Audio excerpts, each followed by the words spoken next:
Unsa naman eh. Kusina pa ba ni? Nagkapuliki ng tani.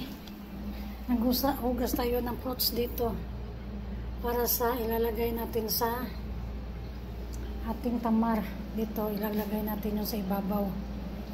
Tapos na tayo. Tapos mamaya lagyan din natin ito. Pistachio. Yan, hinugasan natin. Bumili si madam ng mga prutas. Meron tayong blueberry. Meron din tayong, iwan ko ano pangalan yan, ambot.